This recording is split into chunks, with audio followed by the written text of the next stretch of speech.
이번에는 사회심리학에서 제10장 이상심리에 대해서 살펴보도록 하겠습니다.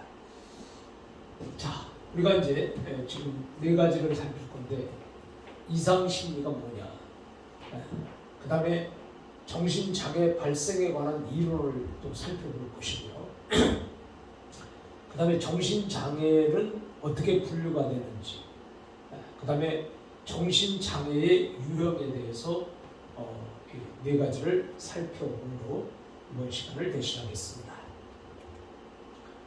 자, 우리가 이번 챕터에서는 이상심리에 대해서 이해를 우리가 어떻게 할 것이냐, 이상심리, 그리고 정신장애 발생 이론, 그리고 정신장애의 분류를 우리가 공부하겠습니다. 그리고 정신장애의 유형을 우리가 학습하고 이번 챕터를 진행하도록 하겠습니다. 자, 그러면 이상심리. 여러분들은 이상심리 하면은 어떤 생각이 나요? 그러니까 정상이 아닌, 정상을 벗어난 그런 이상한 그런 이상심리를 우리가 생각하면 될 것 같습니다. 자, 이상심리학은 심리 및 정신장애를 이해하고 치료하는 방법을 과학적으로 연구하는 심리학의 주요 영역 중에 하나죠. 그래서 이상심리학, 그래서 우리가 심리학에는 이렇게 약 50개 그 과목들이 있다 이 말이죠. 그 약 50개 과목 중에 그 중에 한 분야가 이상심리학이에요. 자, 그것처럼 우리가 이제 이상심리, 거기에 대해서 생각을 지금 하고 있는 겁니다. 자, 인간이 나타나는 다양한 정신장애의 의미를 이해하는 거예요. 그러니까 우리가 육신적인 장애가 아니고 이 이상심리는 정신적인 장애를 얘기하는 거예요. 자, 그래서 정상과 비정상의 판별 기준이 어떻게 되는 거냐? 정상과 비정상.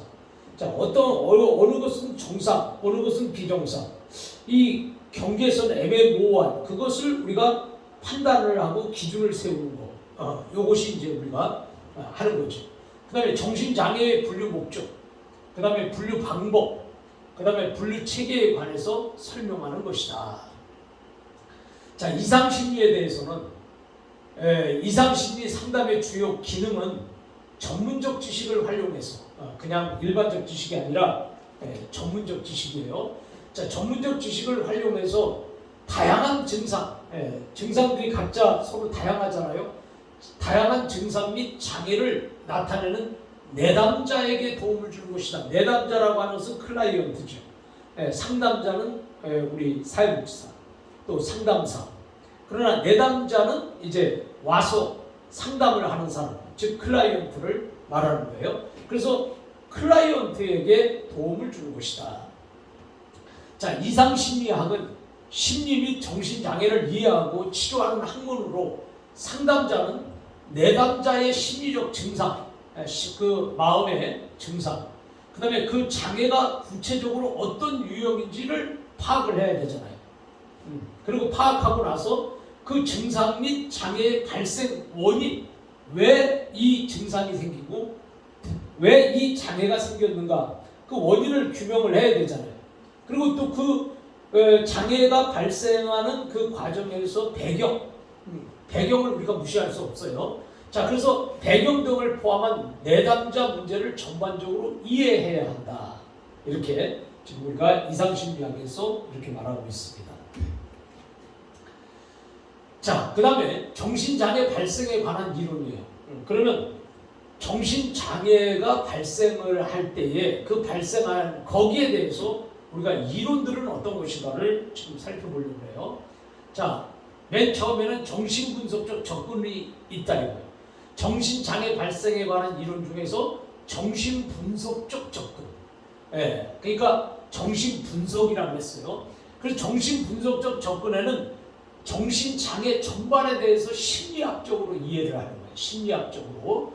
그리고 설명하는 최초의 시도로서 개인이 경험하는 심리적 증상, 개인이 나름대로 가지고 있는 또 개인이 나름대로 그 느끼는 그런 심리적 증상이나 문제는 인간 내부에 존재하는 사람의 그 외부가 아니라 내부 안에 그 심리 안에 내부에 존재하는 무의식의 작용에 의한 것으로 보았는데 자 우리는 정신분석하면 프로이드를 생각할 수 있죠. 자 그래서 프로이트는 인간의 모든 행동이 본능적 추동이나 무의식적 동기에 의해서 지배 결정된다고 가정을 했습니다.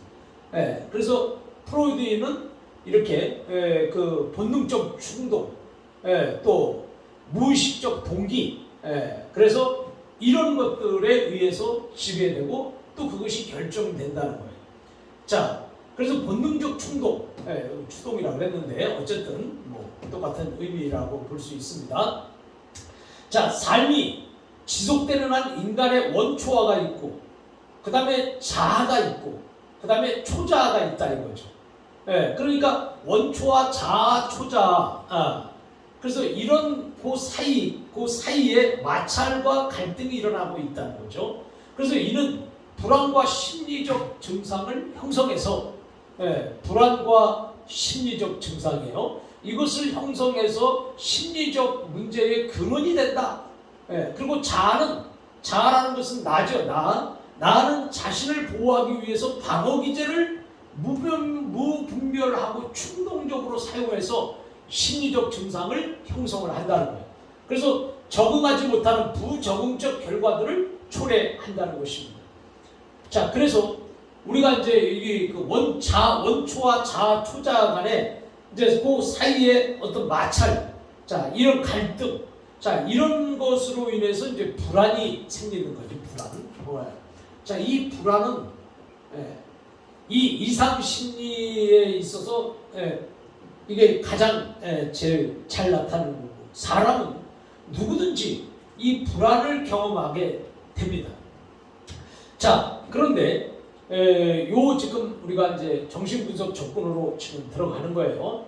자, 그 다음에 이제 두 번째는 행동주의적 접근과 인간 중심적 접근이 있어요. 자, 행동주의적 접근이 뭐냐? 자, 행동주의는 인간의 모든 행동은 환경과의 상호작용 속에서 학습된 것으로 이상 행동도 주변 환경으로부터 잘못된 학습에 기인한 것이라고 가정을 합니다. 그러니까 행동주의에서는 이 환경이 있잖아요. 내가 살아오는 환경, 배경, 자, 이런 것들과의 서로 상호작용 가운데에서 학습된 것이다. 그래서 거기에 대해서 주변 환경에 의해서 내가 이상 심리가 나타나는 것이라는 거예요.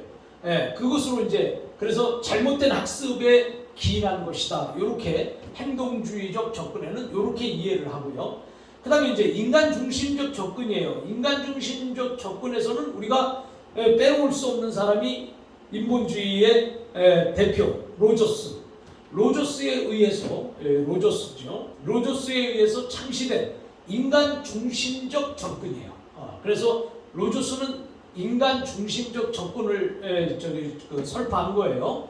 그래서 인간 중심적 접근은 인간은 선천적으로 가능성과 잠재력을 실현하고자 하는 경향성을 가지고 있다고 가정합니다.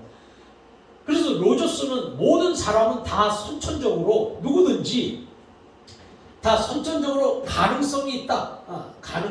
이 가능성이 있고 또 모든 사람에게는 다 잠재력이 있다. 잠재력. 그 사람 내부에서 어떤 일어나는 어떤 힘. 자, 그래서 모든 사람에게 가능성과 잠재력을 이 두 가지를 이것을 실현하고 나타내려고 하는 그런 경향성을 가진다는 거예요. 경향성을 가진다. 이렇게 이제 로저스는 이렇게 인간 중심적 접근으로 이렇게 지금 보고 있는 거죠. 그래서 정신장애도 마찬가지로 그 선천적 가능성과 잠재력을 실현하는 어떤 그 과정에서 일어나는 어떤 이상 행동이고 이상 그 심리다 이렇게 이해를 할 수 있다는 거죠. 자, 그래서 우리는 행동주의적 조건, 인간 중심적 조건을 살펴봤어요. 그 전에 우리가 정신분석적 조건 프로이드를 통해서 살펴본 거고요. 자, 그리고 나서 행동주의적 조건과 인간 중심적 조건 이 세 가지를 지금 살폈습니다. 자, 그러면 행동주의적 접근과 인간 중심적 접근에서 자, 우리가 좀 더 이제 살펴보려고 그래요. 자, 인간 중심 이론의 중요한 개념이 뭐냐면 셀프, 자기란 말이에요. 자기. 그래서 긍정적인 자기 개념, 또 부정적인 자기 개념. 그래서 우리는 자, 자기를 긍정적이냐, 부정적이냐.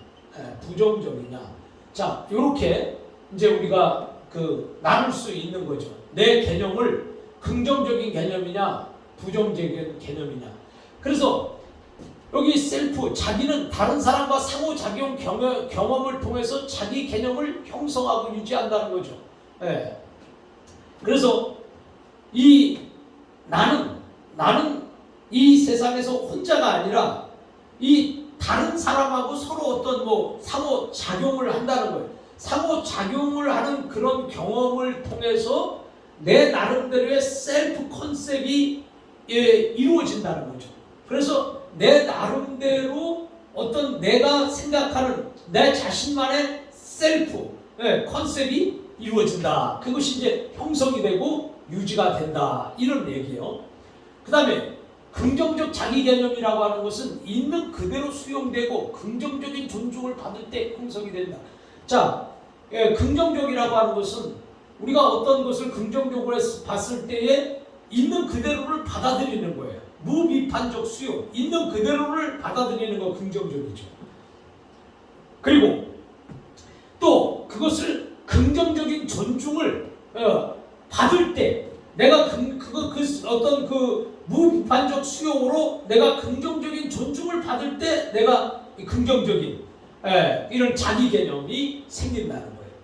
자, 그리고 부정적 자기 개념은 계속해서 부정적인 평가를 받을 때 이 형성이 된다는 거예요.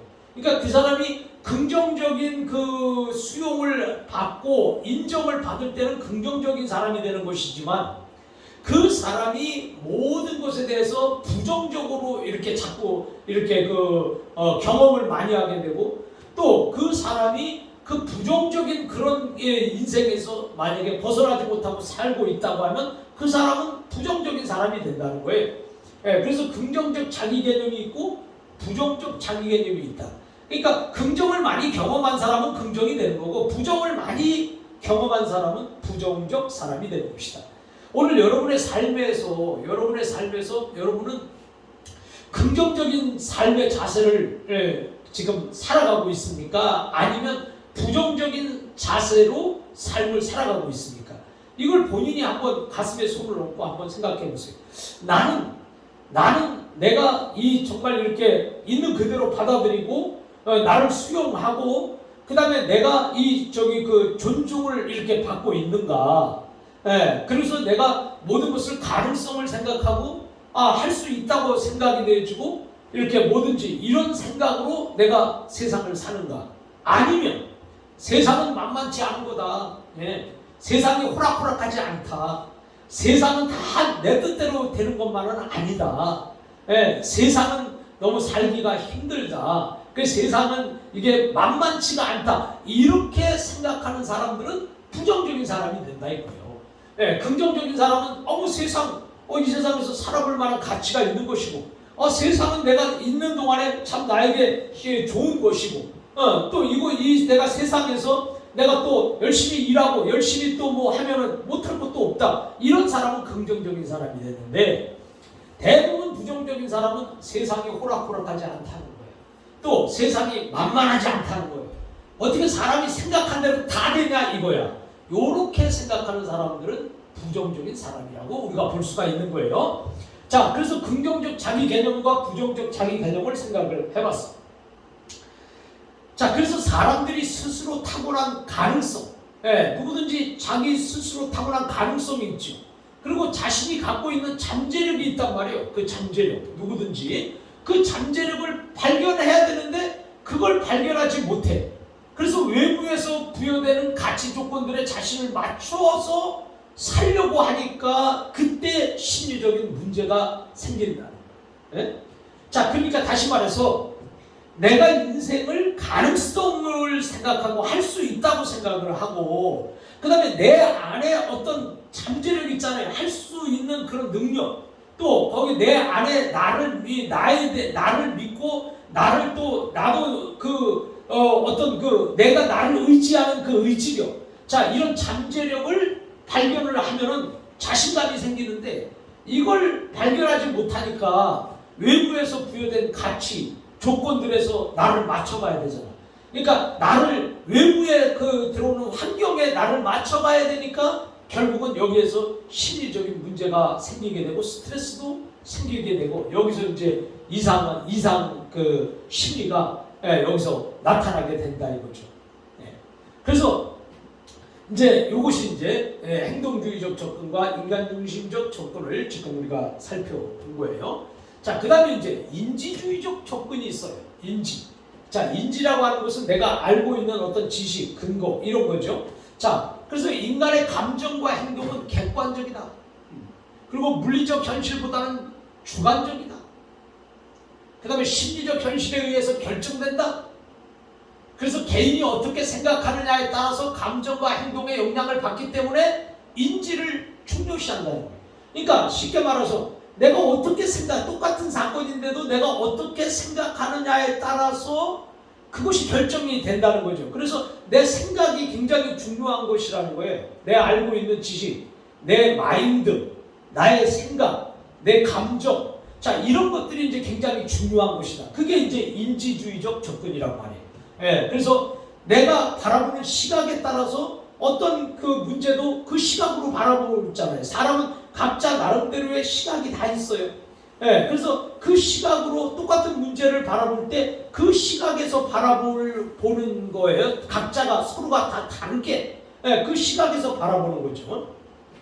자, 그러다 보니까 내가 어떻게 생각하느냐가 중요한 거예요. 똑같은 문제를 했는데 내가 이것을 이렇게 생각하면 오케이야. 근데 내가 이쪽 방향에서 그걸 보니까 그게 잘못된 거야. 그러나 이쪽 방향에서 보니까 그거 괜찮아. 이렇게 되는 거죠. 그러니까 사람의 그 인지에 따라서 이 인지에 따라서 이게 이제 어떤 것이 결정이 나는 거죠. 그래서 감정과 행동의 영향을 이게 생각이 감정과 행동에 영향을 미치는 거예요. 그래서 그 인지를 중요시한다. 그다음에 이제 개인의 신념 체계가 있어요. 누구든지 사람은요, 각자 나름대로의 신념이 다 똑같지가 않아. 모든 사람이 다 다양하듯이 모든 사람이 갖고 있는 신념도 또 다양한 거예요. 그러다 보니까 자, 신념 체계가 각자 다른 거예요. 개인의 신념 체계. 그래서 역기능적인 사고는 인간의 인지 내용이 부정적인 것으로 스트레스 상황에서 활성화되면 이분법적 사고, 과잉 일반화, 선택적 추상화, 의미 확대 및 축소, 그 다음에 임의적 추론과 같은 부정적인 자동적 사고와 인지적 오류를 유발해서 심리적 증상들이 나타나게 된다. 자, 그래서 우리가 개인의 신념에 따라서 역기능적인 사고, 그러니까 이 역기능이라고 하는 것은 기능적과의 반대가 역기능이란 말이에요. 거꾸로. 순리로 봐야 되는데 그것을 영리로 본다는 거예요. 자, 그랬을 때 역기능적 사고는 인간의 인지 내용이 부정적이 된다.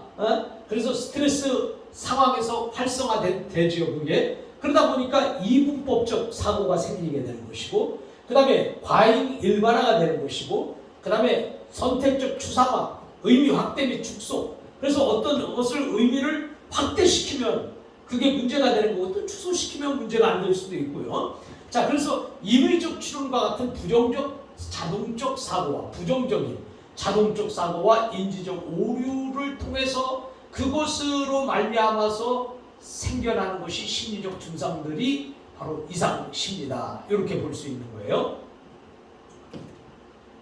자, 이번에는 생물학적 접근으로 보겠습니다. 생물학적, 우리가 이제 생리적, 생물학적. 자, 그러면 생물학적 접근에서는 인간의 정신장애를 신체 질병과 마찬가지로 신체적 혹은 기질적 원인에 의해서 생겨나는 하나의 질병으로 본다. 그리고 생물학적 측면에서 설명을 하는 거예요. 자, 우리가 이제 이 생물학적 접근으로 정신장애를 보면, 자, 생물학적 접근에서는 인간의 정신장애, 인간의 정신 이 장애가 이상심리가, 정신장애를 이제 우리가 이상심리라고 하잖아요. 자, 그러면 이제 정신장애를 신체 질병처럼 신체적 혹은 기질적 원인에 의해서 생겨난다. 참, 이제 이렇게 되는 거예요. 그래서 우리가 이 장애인들을 봤을 때 그 장애인들이 신체적인 이 장애를 갖고 있으니까 정신적으로도 장애자가 되는 일이 많단 말이에요. 네. 그런데 반대로 내가 신체적으로 장애일 망정 내 정신은 정상적이고 이게 말짱하고 이상 심리가 나타나지 않는다면 참 좋은데, 이 장애인들에게 바로 그런 것을 권하고 싶은 거죠. 그런데 내가 신체적인 장애가 있다 보니까 나도 모르게 나도 이 심리가 축소되어지고 이게 이제 소극적이 되어지고 여기에 대해서 나름대로의 이제 이렇게 자신감, 자존감이 사라지게 되니까 여기에서 또 이상 심리가 생겨날 수 있다는 거예요. 자, 그러기 때문에 신체적 혹은 기질적 원인에 의해서 생겨나는 하나의 질병으로 본다. 그래서 생물학적 측면에서 그렇게 설명을 하는 거죠. 그래서 이제 우리는 이 장애인들에게 우리가 참 이렇게 장애인들을 교육하고 또 장애인들을 우리가 심리적으로 이렇게 상담이나 이런 것을 할 때 가장 우리가 키포인트를 어디다 둬야 되냐면, 당신은 육체적 장애지만은 정신적 장애는 아니라는 것을 강조해야 돼. 근데 대부분 사람들이 이 육체적 장애에는 정신까지도 장애가 되는 사람이 굉장히 많다는 거죠. 그게 더 안타까운 거죠. 장애는 육체적인 장애는 극복할 수가 있는데 그 육체적인 장애를 극복하지 못하니까 정신적으로 그 장애에서 벗어나지 못하는. 자, 이런 것들을 우리가 또 한번 심각하게 생각을 하고 장애인들에게 그런 것들을 치료해 줄 필요성이 있다. 이렇게 우리가 느낄 수 있습니다. 자, 생물학적 원인으로는 유전적 원인이 있죠. 그러니까 부모의 어떤 영향, 이런 것들이 유전적인 원인이 있을 수 있고, 그 다음에 뇌 구조적으로 이 뇌에 구조적으로 문제가 생길 수도 있는 것이고, 그 다음에 뇌의 생화학적 이상 등이, 그러니까 머리에서 이 뇌에 의해서 생화학적 이상 등이 있다. 그래서 뇌의 구조적 결함이 원인이다. 그래서 결국 뇌의 문제로 보는 거예요. 생물학적 원인에서는 이 뇌의 문제로 뇌 구조적 결함을 원인으로 보는 경우는 뇌의 구조적, 그 다음에 기능적 이상과 정신장애와 관련이 있다고 보았습니다. 자, 그리고 뇌의 생화학적 이상을 원인으로 하는 경우는 신경 전달 물질이 과도하거나 아니면 결핍되어서 정신장애가 발생한다고 보는 거예요. 그래서 쉽게 말하면 도파민이라든지, 그 다음에 세로토닌, 그 다음에 노르에피네프린 등이 있다. 자, 이렇게 해서 이제 뇌를 우리가 이렇게 구조적으로 또 기능적으로 이렇게 해서 정신장애를 우리가 생각하는 이런 접근이 바로 생물학적 접근이 된다. 이것입니다. 자, 그 다음에 이제 우리는 통합적 접근을 볼 수 있어요. 자, 통합적 접근은 1970년대 후반부터 개인의 환경적인 요인을 통합해서 정신장애를 설명하고자 했는데, 취약성, 그 다음에 스트레스 모델에서는 특정한 장애에 걸리기 쉬운 개인적 특성인 취약성과 환경으로부터 주어지는 심리사회적 스트레스가 상호작용해서 정신장애가 유발된다고 설명을 하는 것입니다.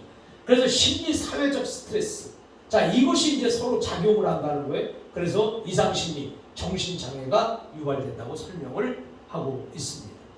자, 그래서 우리는 이제 이와 같이 5가지 정신장애 발생에 관한 이론을 살펴봤습니다.